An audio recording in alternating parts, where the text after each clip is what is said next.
Hold on. Hey, David, what's going on? I got to go pee real quick, and I'm running an ad, but thank you for coming on. You take care of the kids. How about that? I'm going to leave you with them for a brief moment. No, please don't do that. No, I'm doing that already. Folks. Yo. Here is David Dayen at the American Prospect. He's awesome. He's been on the show before. He's going to teach you guys all about Nancy Pelosi and how she's a girl boss, slay queen, infrastructure deliverer. Or maybe he's going to say that that's not the case and that she's going to, pull the rug from under all of us when push comes to shove. I don't know, but I'm going to talk about Los Angeles real estate right now. Oh, you want to talk about? Yeah, no, go ahead. That's totally fine. That's totally fine. I love that. I have been talking about that already. A 2-bedroom, 1 bath. Or I don't know what the specs are, but it's very pricey. It's out of whack with what you might expect elsewhere in the country. And yes, is there a lot of marble in Hasan's new house? Yes. Is there granite? Probably. Is there? There is none of those, for the record. I don't know why you're saying this, but I thought you left. I thought you left me here. No, I'm still here. Hold on. I'm sizing your camera right now. Okay, now I'm gone. You can go ahead. You can tell them all about how expensive my house is and how much of a hypocrite I am.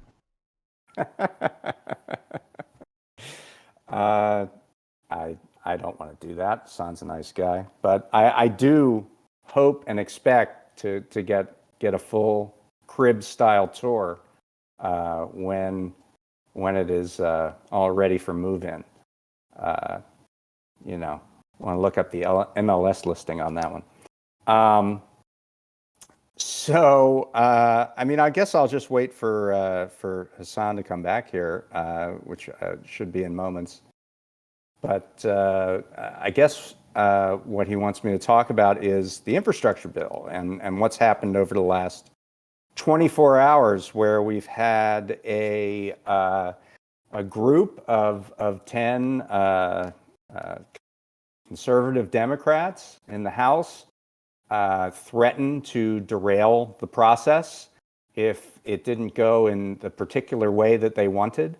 Ultimately, they relented on that, and just I think about an hour ago, we had passage of the budget resolution, which keeps everything on track to pass these 2 bills. So we have infrastructure, a bipartisan bill that's about $500 billion in new spending, and then we have this budget, which includes $3.5 trillion, or up to $3.5 trillion, in public investment.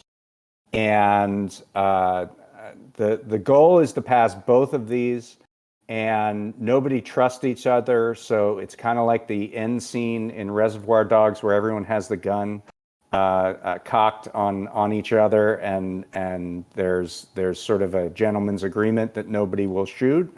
There's no trust between progressives and the conservative wing of the caucus, corporate wing of the caucus. And each side has been scheming to get leverage over the other so that everything passes in the ways that they exactly want. It's simply true that there are more progressives, and not even just progressives, but more members of the House Democratic Caucus who are willing to, who distrust and are willing to blow up this bill or this agenda if it doesn't have their particular needs. Then there are conservative members, which number about 10. I thought it was 9. Well, Stephanie Murphy joined at the last minute, so it's actually 10. But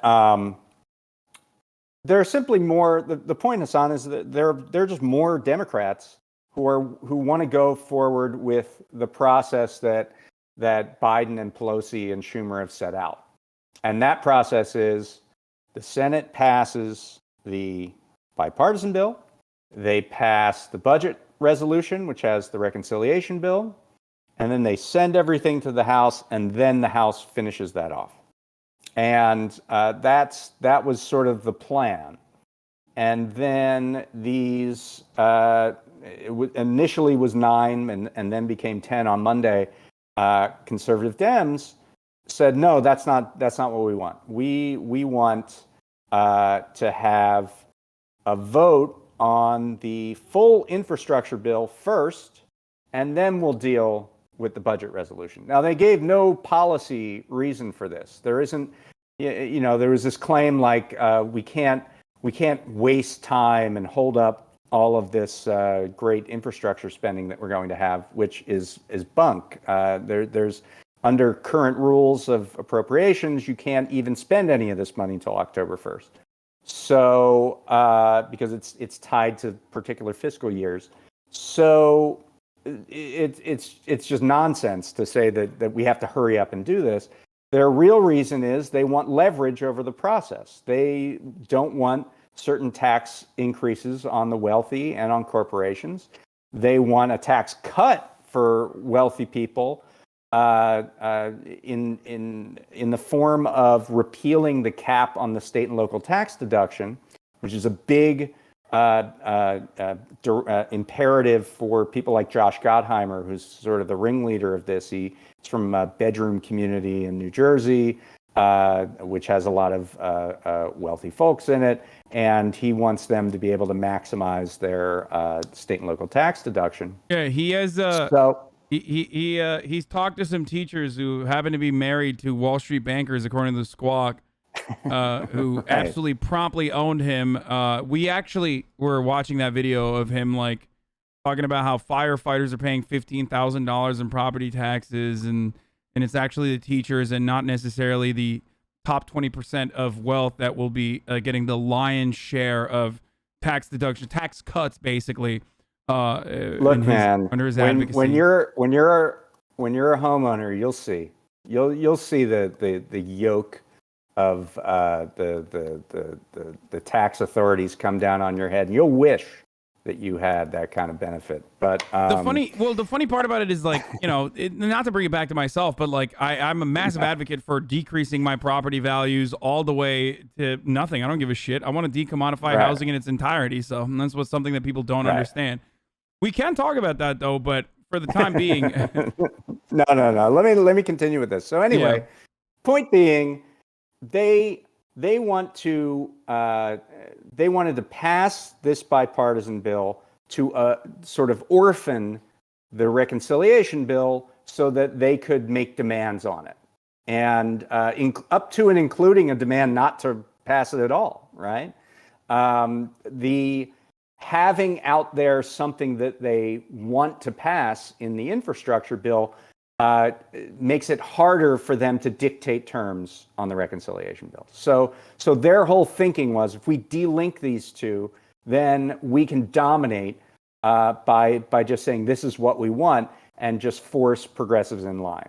And progressives have said, no, we're not going to pass this infrastructure bill unless you give us the reconciliation bill. So Nancy Pelosi, like her or hate her, she knows how to count, right? I mean, she knows how to get to the number of votes she needs to pass things, and she knows what path is the most optimal path to get there, right? And she was looking at these two sides. And on one side, there were 9 or 10 conservative members saying, we're going to hold out. And she can only spare 3 votes, right? So, which means she has to flip 7 or 6 of them at some point. And then she's looking at the other side of progressives, where you probably have 60 or 70 or maybe a lot more members. Wasn't it originally 48 of the Progressive Caucus? I believe they came out. Yeah, but I don't think it's limited to progressives. I agree. I agree with you. Yeah, I committee chairs that want a piece of this bill, members who have long-standing priorities that are in that reconciliation package and don't want to screw that up. I'd say it could be as much as 100 members that would not vote for the infrastructure bill and give up their leverage. So Pelosi, just by her actions, knows the numbers. And she knows, and I know that they were communicated to her, not just in an abstract way, but in a real way. And so she knew that the way I'm going to get this done is I'm going to have to roll over these 10 conservative Dems. And so she tried to just sort of dismiss them. She tried, she used the head of the DCCC, which is the campaign funding arm of the House, to say, if you vote this way, we're going to cut you off from all your donations in 2022. Apparently, there were threats to, we have a redistricting year coming up, so all the district change, and there was a threat to ruin somebody's district, to that was awesome. Knock out their turf. There was a threat to have the relative of one of these members be fired from their White House job. I mean, there were a lot of threats going around. There was a very contentious meeting where there was more pressure placed on these conservative members. I should say who they are, right? I mean, so we have Gottheimer. We have a few South Texas members, Vicente Gonzalez, Henry Cuellar, who almost lost his primary to a progressive last Jessica year, Cisneros, 2 years ago. who interned with him, and who, of course, girl boss slay queen Nancy Pelosi did not want a 27-year-old progressive to occupy the seat of the most conservative Democrat in Congress, and actually agitated for Cuellar, who then she slaps came her down. in the face. She came down to Laredo and campaigned for him, and or raised money, I believe. Maybe not campaign, but raised money certainly. And she's probably regretting that decision because Cuellar gave her a lot of headaches today. So Cuellar, Gonzalez, and Filemon Vela were the others. So that's 4, right? Stephanie Murphy, I mentioned, who came in late. That's 5. Kurt Schrader, who's a very conservative Democrat from the Oregon Central Coast, who's probably going to vote against the whole bill because he's deficit obsessed. Jared Golden, who's in a swing seat in Maine. So what's that, 7? I'm trying to remember the others. Jim Costa, who's in the Central Valley here in California, in a pretty blue seat, by the way. Like this isn't just sort of conservative Democrats in swing seats. Some of these guys are in, Cuellar's seat is pretty safe for Democrats, for example.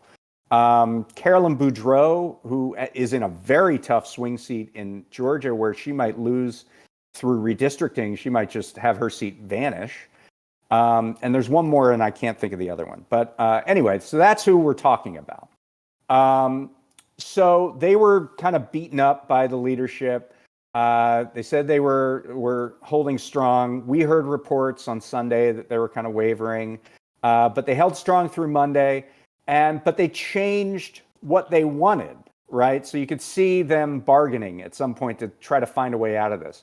Because initially, what did they say? They said, we want to vote on the infrastructure bill, so that goes to the president's desk before we would entertain anything on the budget resolution, right? Well, then it changed. Then they said, well, we just want a date where we know we're going to get that vote, a date certain on the infrastructure bill. And in exchange for that, we'll pass the budget resolution. So the goalpost moved here. And at first, they agreed to do this in somewhat of a non-binding way. Then they got a bit stronger language in it in the final version.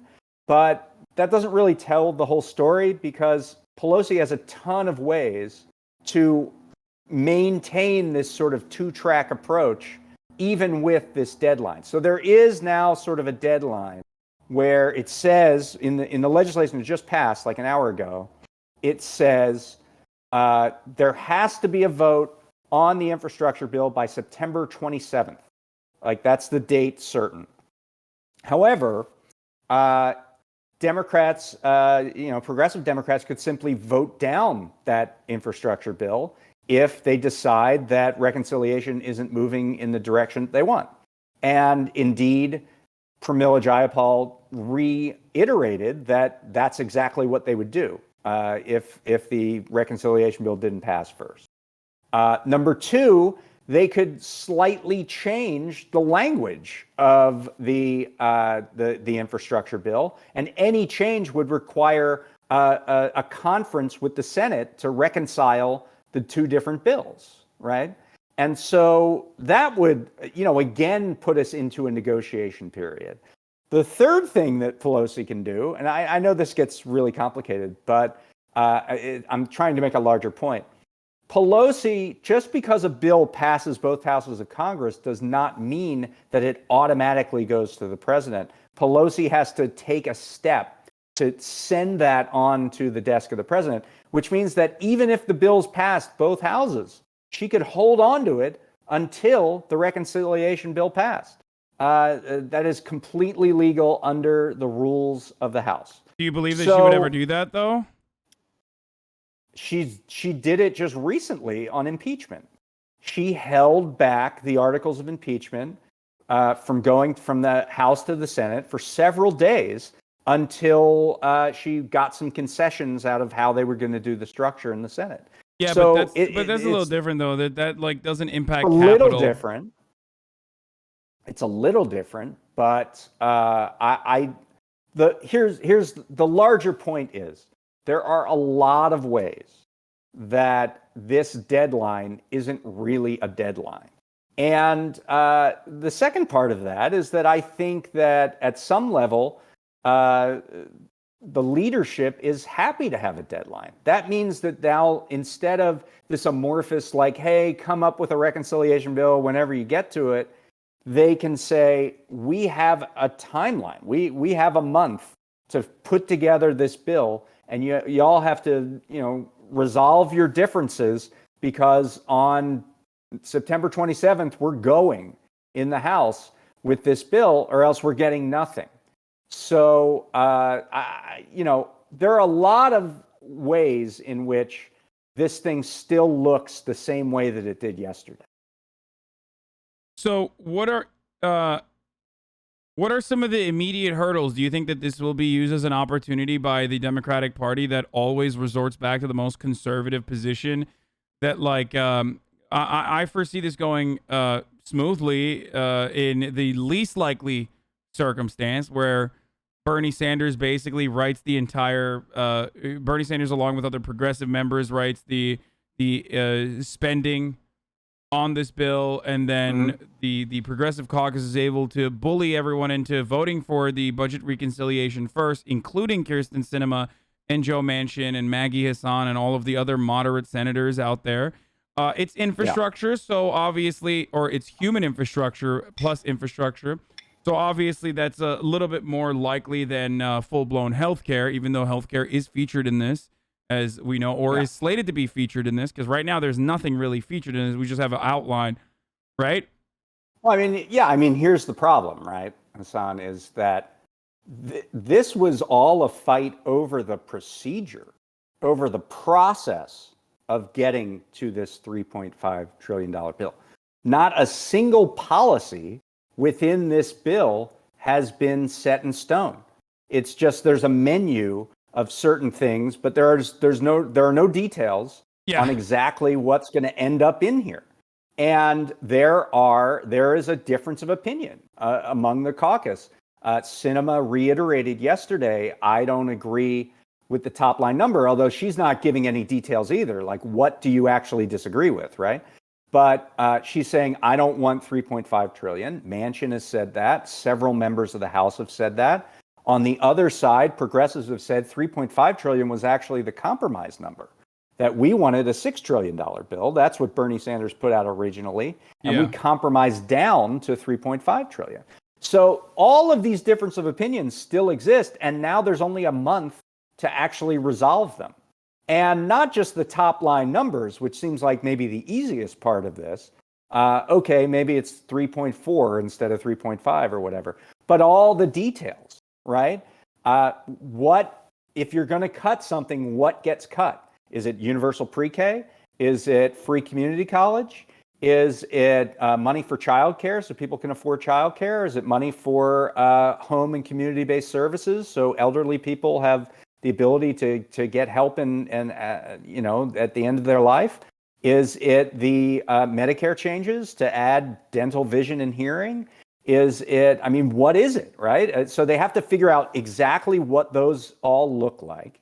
And they have to figure out the whole tax side, right? Which is, how are we going to offset this? Biden has said he wants it all paid for. Pelosi has said that at times, but at other times they've said maybe it won't all be paid for. There's a concession here that you can pay for this with long-term economic growth, which means you just don't pay for it. And there's a good argument for that, right? If you're improving the education and improving the productivity through infrastructure spending, that it does pay for itself. It's an investment, and investments do pay off. Exactly. But what taxes are you going to do, right? And if you're not interested in taxes, are you willing to cut the prices that Medicare pays for prescription drugs to the degree to offset, to generate some budget savings? A lot of the members on the conservative side have had problems with various tax parts, whether it's increasing individual tax rates, increasing the corporate tax rate, having a minimum corporate tax so that any company that says in earnings statements that they made X amount of profit should pay a percentage of that profit and eliminate the loopholes, that there's a minimum tax that they pay. Is there going to be the kind of changes to estate taxes and inheritance taxes and capital gains taxes? Are they going to get rid of the loophole on hedge funds so that they show their income as capital gains and save a lot of money? All of these things have to be figured out, and they have a month. They have a month now to do it. So this is going to be really, really difficult, and there really is a non-zero chance that none of it gets done. I mean, I think the chance of, if I would rank them all, the chances go like something gets done, right, where both things pass. The second chance would be nothing gets done, neither things pass. Way below that is that only the infrastructure bill passes, because I just don't see that that's going to happen. I think this is an all or nothing kind of game, and there's a lot of pressure on the Democratic Party to deliver this for their constituents. This is what they ran on. This is what they said they were going to do. They believe that their political future is tied to it. They think that they can't win in 2022 without delivering something for the public that's tangible. And in their darker moments, they probably think, yeah, go ahead. Yeah, no, I was going to say, this is it. I think that this is, especially with like the Afghan withdrawal and all this other stuff with Joe Biden's like approval rating that was like record high, going down a little bit with the media constantly battering him.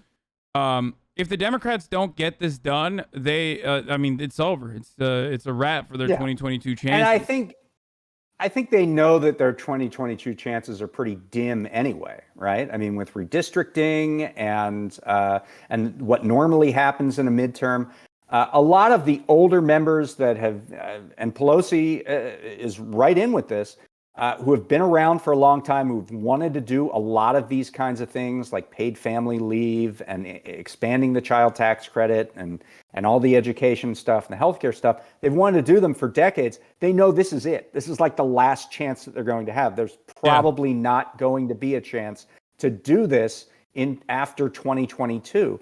And so that creates a lot of pressure. And the fact that you need everyone to do this. Every Democratic senator has to agree, and virtually every Democratic House member has to agree to get the majority vote. They have 3 votes to spare in the House of Representatives. So this is the kind of thing where they all jump together or they all fall together. So I think that's that dynamic creates a situation where there's just a lot of momentum to pass something. And if you give some sort of face-saving measure to the conservatives, to Manchin, to Sinema, to Gottheimer, that will get it done. But that doesn't, just because there's that kind of pressure doesn't mean that this is a done deal. So, who do you think are the most likely spoilers here, and what are the immediate poison pills, for example? Well, so obviously now we have 10 members in the House who have outed themselves as not as interested in the reconciliation bill as they are in the one in the infrastructure bill. And as I said, those members, the whole state and local tax deduction thing, I think could be a poison pill, because that's going to cost a lot of money, hundreds of billions of dollars. And the whole point is we have this level of spending and we want to offset it with tax changes. But that tax change would actually cost a lot of money.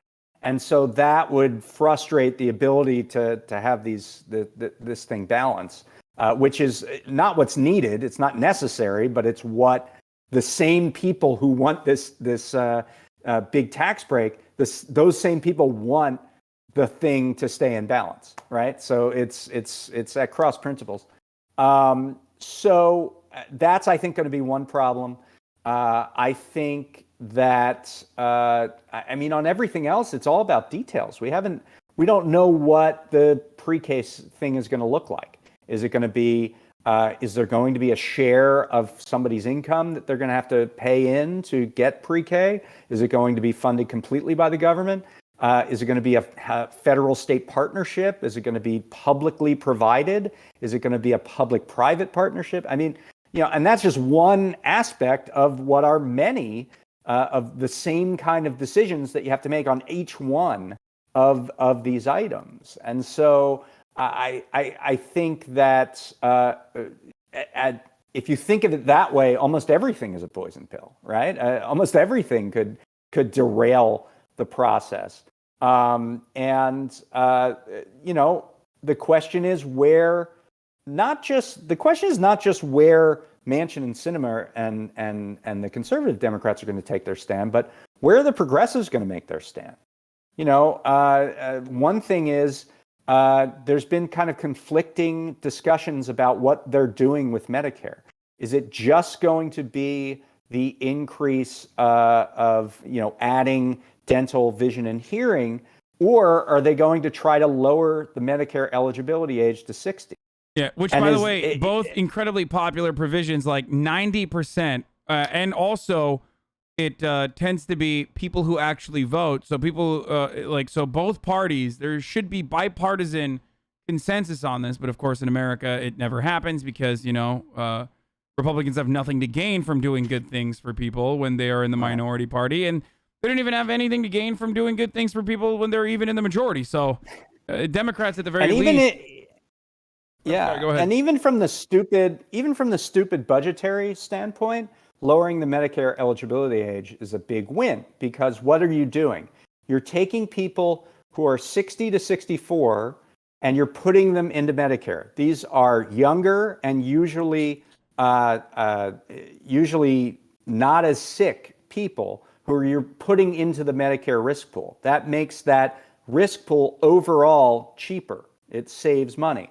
Yep. What are you doing on the other side? You're taking out the oldest people and taking them away from that risk pool. It actually makes that risk pool also cheaper and easier to manage. So it actually is a win on both sides of the insurance equation. So so our progressives going to say we have to have that. We need that into the bill. These are the questions that are going to be hashed out over the next month. Okay. So, are you overall hopeful, or are you a little bearish on this? I think, as I said, I think there's a non-trivial chance that it all blows up.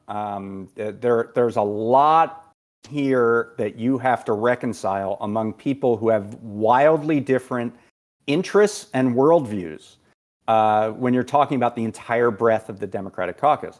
But there's one thing keeping them all together, and that's their sort of political survival instinct.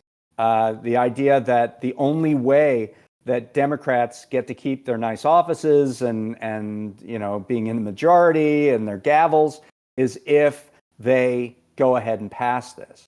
And that's pretty powerful. And also, making their president successful and keeping the majority and keeping the White House. So there's a lot keeping this up in the air, even though you can think of any of 100 different ways that it could fall apart. So I don't know if I answered your question, but I think that means I'm somewhat bearish. I don't know that you'll get all 3.5 trillion. You might have to do a peace offering to the mansions of the world, whether it's 100 billion, 200 billion, something like that. Something's probably going to get cut. That's probably pretty important. And any sort of green energy initiative, probably. Well, we haven't even talked about that. There's a huge amount of green stuff that needs to be in here. The biggest being the clean electricity standard, which would put a cap. It would say by 2035, 80% of all electricity has to come from renewable sources. And that renewable means solar and wind. It does not mean gas, which Schumer has said specifically, like gas is not included in that clean standard. That's the biggest thing, but there's also, as you said, a lot of tax breaks for electric vehicles, for clean energy investment, and what have you. I think they risk a lot if they use that as the place where they're going to cut. And here you have a real clash of wills, right? Because you have Manchin, who literally shot the Green New Deal in a campaign ad with a gun. And you have, people like Sheldon Whitehouse who have said for years that this is the most existential crisis that is facing the United States. And you can add Ed Markey into that or whoever. So those two sides have to reconcile. Like who is going to win out in that battle and who's going to swallow their pride. So again, that's just one area of many that you have to figure out on this. And the application of pressure that you can put on, congressional members who are at risk of being redistricted out or being bullied is not the same as the kind of pressure that you can put on, unfortunately, senators, especially senators like Joe Manchin, who live in a fucking plus 35 Trump, plus 35 red state. Right. He clearly doesn't care about the people of Virginia.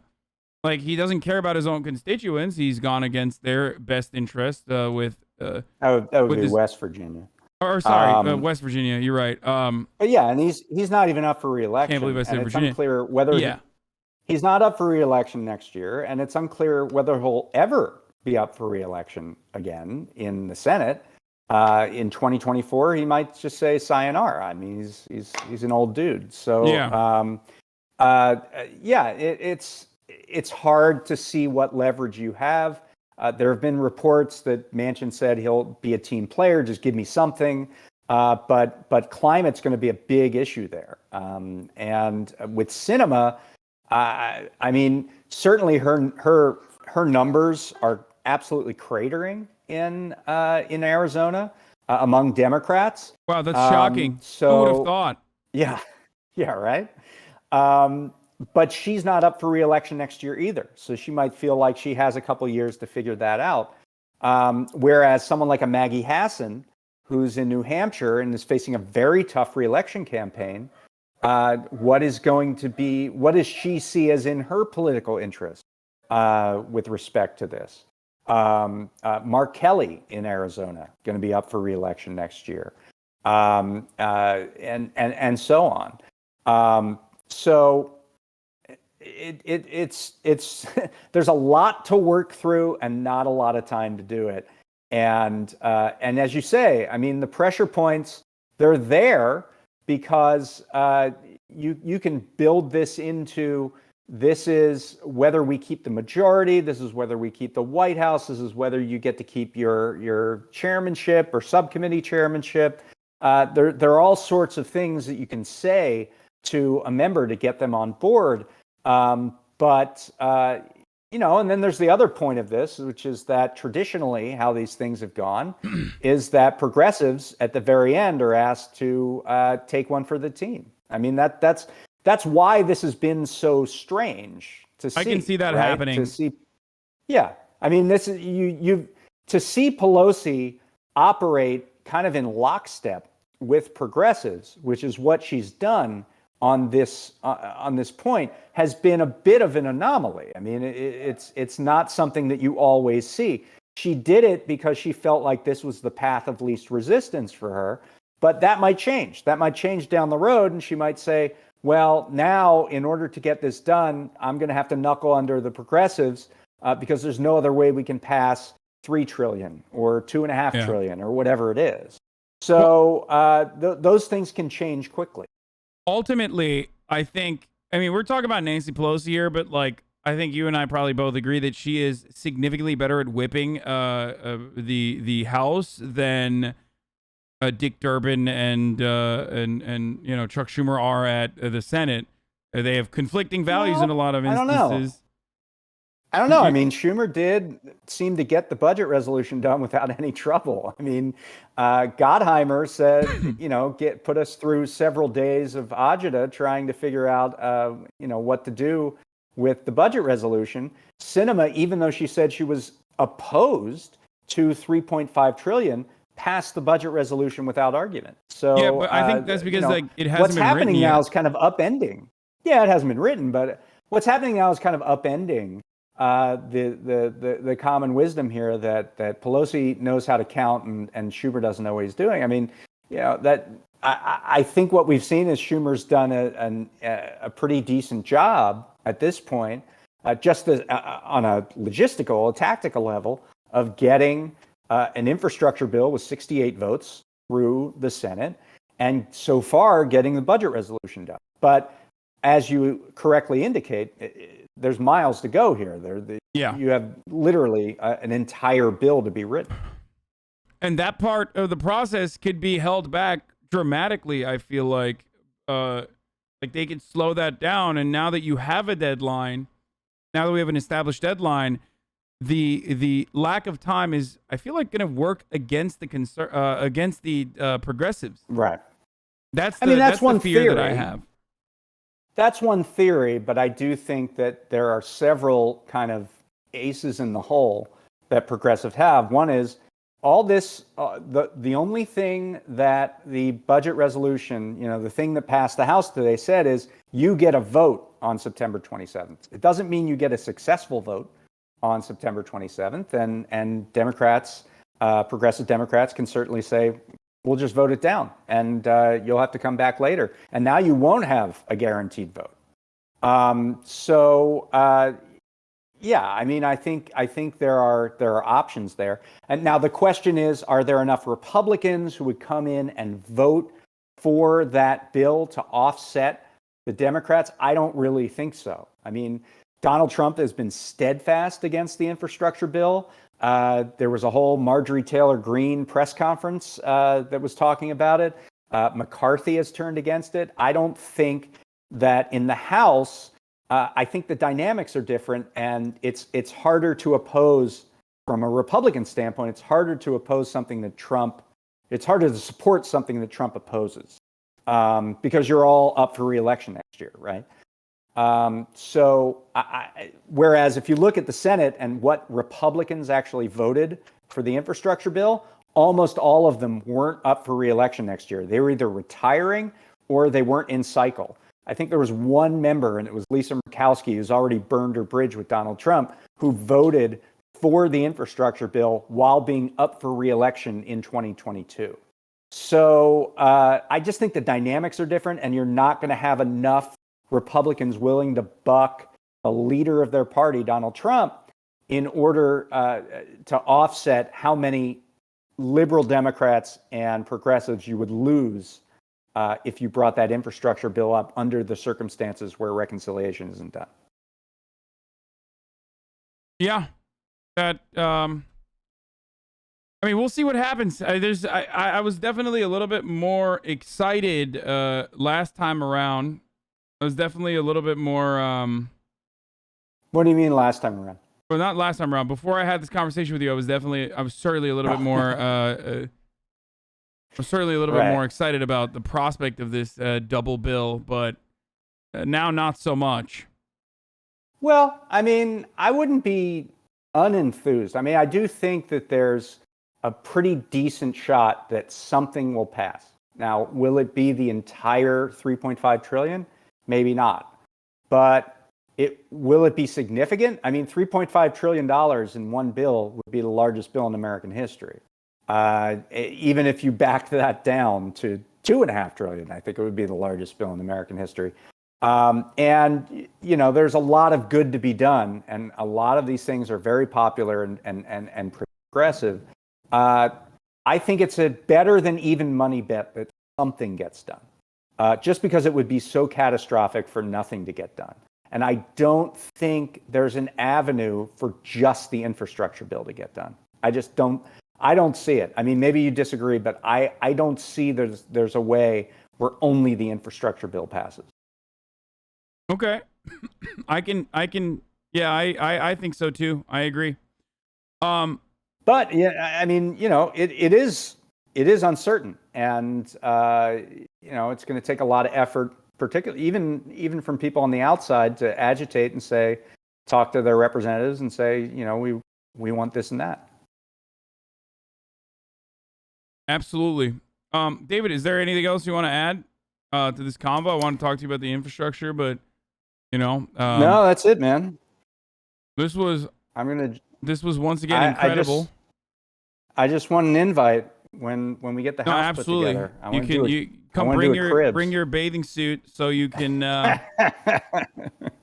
come hop in the pool. We'll do some jacuzzi content this time. Right. We'll talk. Is it okay to get the gold-plated floor wet? Is that all right? Yeah, no, should totally. I bring a towel? I love the okay. I've already been doxed into oblivion. But it's certainly not as fancy as the way that people on the internet think it looks, because it's California. So unfortunately, in West Hollywood, $2.7 million. And West Hollywood, those lots are not very big. No, it's 6,000 square. Going on. The lot is 6,000 square, and then the house is 3,800 square feet. Which is nice. I mean, that's nice. That's certainly nice, but that's, we're not talking about Bel Air. Yeah, okay, David. I mean, listen, if I got that, I think, people will probably be trying to murder me, even though they are already currently trying to murder me, so there's that. Well, stay strong, man. All right. Well, thanks a lot for coming on, David. Where can people find you? Is there anything you want to plug? Sure. Prospect.org. We're at it every day. We actually have a newsletter about this whole infrastructure package. It's called Infrastructure Summer. And if you go to prospect.org/newsletter, you can just sign up to that. You'll get it in your inbox. And I'm on Twitter at Dayen, Dayen. Like Hot Boy Summer, but for infrastructure. Thanks a lot, David. Thanks for coming on. Right. Thanks, man. Later. All right, folks. That was David Dayen once again. Thank you so much for coming on, David. He's wonderful, brilliant, insightful, offers a lot of analysis, and that you wouldn't normally be able to get anywhere else. But, of course, why the fuck do I do this to a group of individuals that have the collective IQ of 3 and immediately fucking lose their shit when I'm not paying attention to the chat the entire time because you all are a bunch of fucking babies? Oh my God. Chat, let's do a challenge one time, okay? Like, don't behave like little children every single moment that I'm not, like, paying attention to the chat challenge, okay? Make it cancerous for me to have guests on. Holy fuck. It's incredibly fucking annoying, okay? Stop. Anyway, hopefully that was informative for some of you. This is an incredibly important bill. And it is historic. And I don't know what we're going to end up with. I don't know. The Biden administration has shocked me so far with the Afghan, the retreat in Afghanistan. So that gives me a little bit more, I don't know, that gives me a little bit more comfort that things may be looking not so bad. AOC states our position remains unchanged. We only vote for the infrastructure bill when the House passes a reconciliation package that delivers on overdue promises like lowering drug prices, fighting climate change, supporting child care, and providing vision and dental care to seniors. There it is, folks. The Progressive Caucus is standing firmly, and that is where we are at.